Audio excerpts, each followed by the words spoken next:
शहरातील पावसाळापूर्व नालेसफाई कामाचा आढावा घेण्यासाठी स्थायी समिती सभापती विशाल शिराळे यांनी सोमवारी विविध ठिकाणी प्रत्यक्ष पाहणी केली। यावेळी उपायुक्त पारितोष कंकाल, माजी नगरसेवक अभिजित मोकाशी, विनायक फाळके, नगरसेविका पूर्वा राणे तसेच मुख्य आरोग्य निरीक्षक जयंत पवार उपस्थित होते। महानगरपालिकेमार्फत दरवर्षीप्रमाणे यंदाही पावसाळापूर्व शहरातील प्रमुख आणि उपनाल्याची पोकलँड, जेसीबी व मनुष्यबळाच्या साहाय्याने साफसफाई सुरू आहे।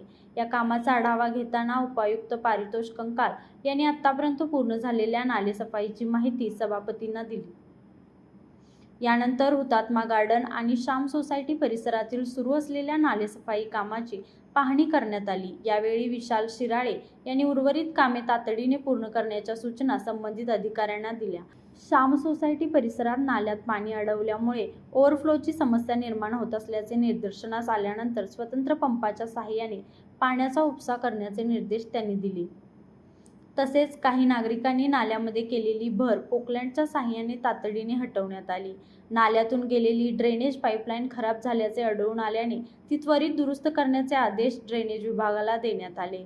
नाल्यात साचलेला गाळ व केंदाळ तातडीने काढून घेण्याच्या सूचनाही देण्यात आल्या। पावसाळ्यात शहरात पाणी तुंबण्याच्या घटना टाळण्यासाठी नालेसफाईची कामे गुणवत्तापूर्ण व वेळेत पूर्ण केली जात असून नागरिकांनाही नाल्यामध्ये कचरा अथवा माती टाकू नये असे आवाहन सभापती विशाल शिराळे यांनी केले।